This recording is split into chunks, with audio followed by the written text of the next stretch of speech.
This video is brought to you by John Robson Guitar Tuition. If you enjoy the content, please consider supporting the channel by enrolling on a course, purchasing some guitar lessons or a t-shirt, or you can join my Patreon. Now, on with the show. Hello chaps, welcome once again to John Robson Guitar Tuition. As always, I do hope you're well. Well, I guess you know what's going to happen now. This is a box and it's got a guitar in it. Last week I ordered the Yamaha Revstar RSE20 from Gear for Music. Ordered it on Saturday. It's currently Monday as I'm filming this and it's just arrived. So, let's get it out of the box. Go on, lad. Way out.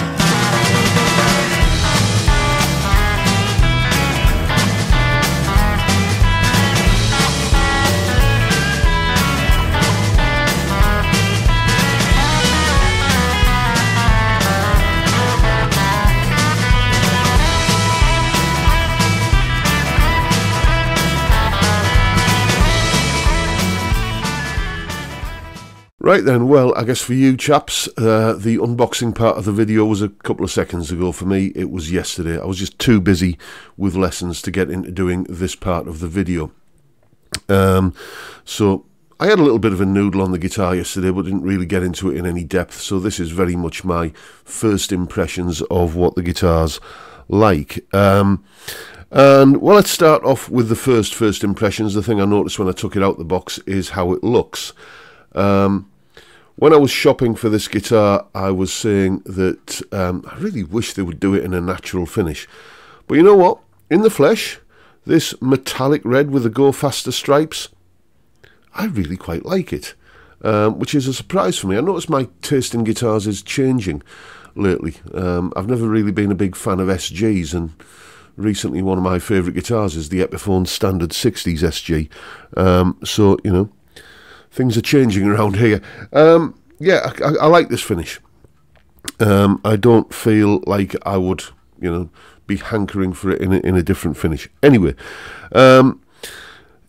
let's talk about the neck. Actually, that's the next thing I noticed. You'll see there the contrast between the gloss finish on the body and the satin finish on the neck. That really makes it feel properly nice. As I've often said, you know, I'm not really put off by gloss finish necks. You know, I prefer satin, but it's not a deal breaker if a guitar has a gloss neck. This though, it just feels like, yeah, this is nice, you know. You can see that Larry Carlton Sire H7 on the wall behind me there, which has rolled fretboard edges like all of those Sire Larry Carlton guitars. And this kind of almost feels the same. It's not, there's certainly no kind of hard angle, no kind of corner there as you kind of come around the back of the neck and onto the fretboard. It certainly feels, you know, played in, I would say. The other thing that's worthy of note are the frets. Now this is the entry level Revstar. The next one, the RSS and the RSP, the two models above this, have stainless steel frets. This one doesn't. If you gave me this guitar and I didn't know and said this has stainless steel frets, I probably would believe you. They have been polished to such a glassy, silky shine that it just feels, they feel like stainless steel frets. Of course, that's not the only reason why stainless steel frets are an advantage, you know. Stainless steel frets never wear down. These will, and at some point they'll need some kind of maintenance and attention. But straight out the box, these frets feel absolutely beautiful to play on. Fret ends, if I was Phil McKnight at this point here, I'd be grabbing one of those nylon pop socks and doing this kind of test to show you that, you know, there are absolutely no sharp fret ends at all. This is an incredibly comfortable guitar to play. Just doing that rule of thumb neck relief kind of thing, you know, fret at the first fret and the last fret, reach over, see what sort of clearance you've got at the 12th. I would say that is a thin business card. You know, this neck relief is absolutely dialed in perfectly, I would say. As is the action. I haven't measured it yet, so let me just get the old steel ruler out, and yeah, that's about 1.5 millimeters. That's, you know, you could not ask for a guitar to be better set up than this straight out the box, and it just needs no fettling whatsoever. It's there, it's dialed in. So when I get on to doing the full review, you know, the kind of usual sort of thing where I do a piece of music with it and you know, kind of put it into a track and hear what it sounds like in a mix, I'll do all the usual sort of neck profile measurements and nut width and pickup readings and how much it weighs and everything. So I'll save that for then, but I'll just mention the neck now. It is a very comfortable C, kind of slim-ish C profile on the neck, and I can't imagine anybody going to this guitar and thinking, oh, this feels uncomfortable. It's a very, very accommodating playing experience. Let's cut to the chase and have a look at some sounds. We'll go through like a clean sound and a crunchy sound and like a bit more of a gainy sort of sound. Let's look at the clean sound first of all. I'm going to be using this amp model in the Spark that I'm plugged into, and that's recording into a little laptop that's sat on the desk over there. What I'll do is I'll mute the mic so that you're just hearing the recorded sound of the guitar, and it's not kind of getting interfered with the vocal mic. So let's point the camera down so you can see what I'm doing on the controls. There's a little switch here which we'll talk about in a moment, but for the moment we're just going to go clean sound, bridge, middle and neck pickups. Let's hear what that sounds like.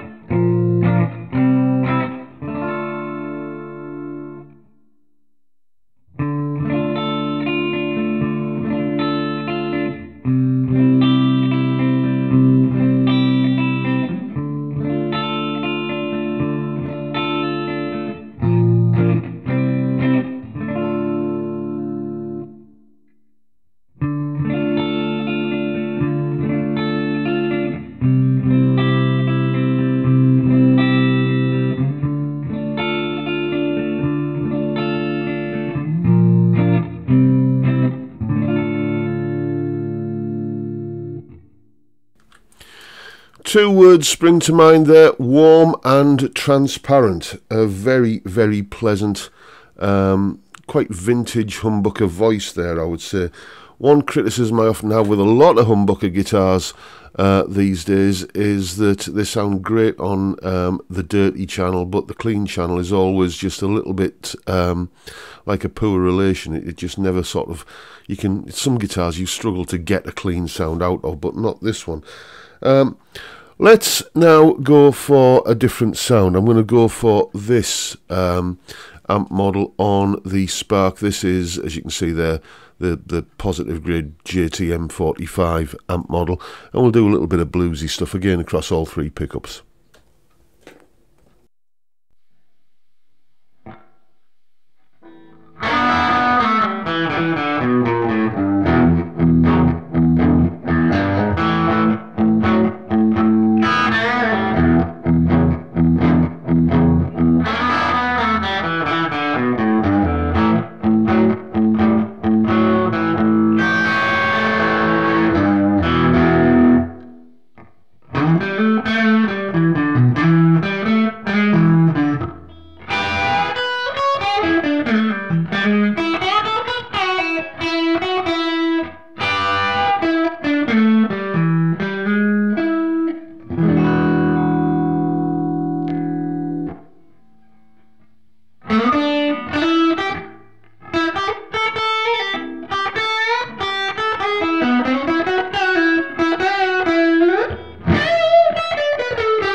Yeah, that does the job, doesn't it? It's got, again, that sort of vintage kind of warmth to it. One thing I would be interested in seeing is how well that turns into a clean tone if I dial the volume back. So here we go.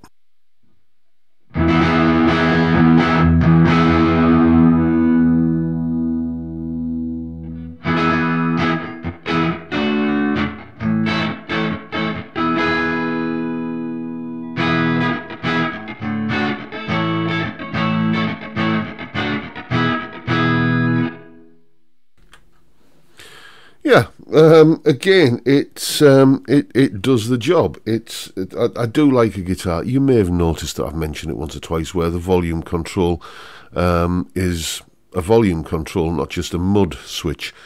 So let's go for a little bit of more of a classic rock kind of gainy sort of sound. For this, I'm going to be using the this amp model in the Spark.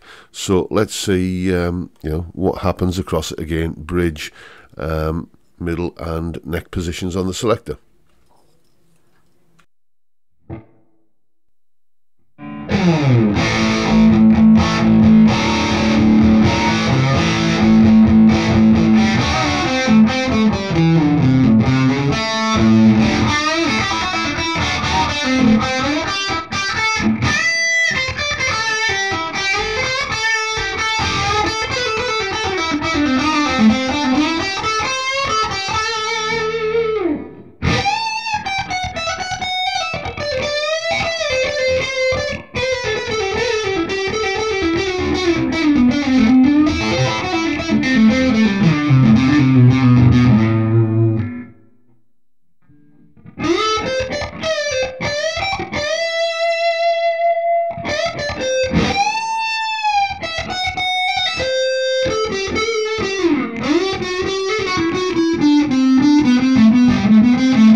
Again, you know, colour me impressed with that. It's a very, very, you know, pleasant sound, I think, and it'd be interesting to see what this sounds like once I get it through a few more kind of well, positive grid bias amp, really, which is what I usually do to record with. I'll put it into a track and do all of the usual sort of solo tabs and all that sort of stuff.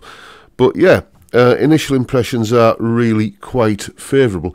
One thing that Yamaha have done on this guitar is this push-pull on the tone control. That is where you would usually expect the coil switching, you know, kind of coil split, coil tap, single coil switching, call it what you want, where that would reside. Not on this guitar though. What this is it achieves apparently a similar kind of result by using a high pass filter. It just gets rid of some of the low end from the humbucker sound, so you've still got a hum cancelling pickup, but that's been thinned out to sound like a single coil. Let's see how well that works. So we'll go to the bridge humbucker. I'm back on the clean tone again, which is just in case you've got this amp model, and we'll see what the transition is from like a humbucker sound to a pseudo single coil sound. So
it kind of gets you there. I'm not saying that is a single coil sound, because it's not doing a single coil tone, it's doing a thinned out humbucker tone. But it's that kind of thing where, you know, it may not be the exact sound of a single coil, but it will fit in a mix. It will kind of fit in that little space in the jigsaw pretty well when that's the kind of single coil tone you need. So, and, you know, the advantage is that you're not getting any, you know, any kind of mains hum coming through as well. So, yeah, initial impressions of this guitar is that I like the way it sounds. It plays absolutely beautifully.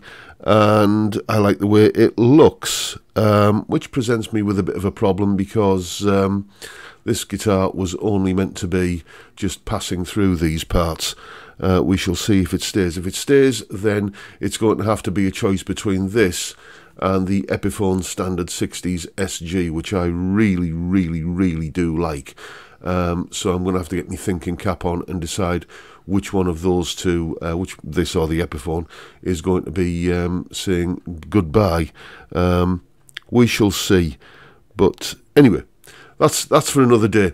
And that is the video for today, folks. Hope you found it reasonably informative and instructive, and if that's the case, please hit the subscribe button and the notification bell if you haven't already done so. And why not give me a like while you're at it? Don't forget the live stream, as always, every Friday, 5 PM UK time, where we drink beer and talk music and guitars. What a cracking way to kick off the weekend. I'd love to see you there if you can make it. But for now, I'll bid you all a good day and say thank you so much for watching. Thank you for your time. Look after yourselves, folks. Stay well, stay safe, and above all, stay sane. Bye for now.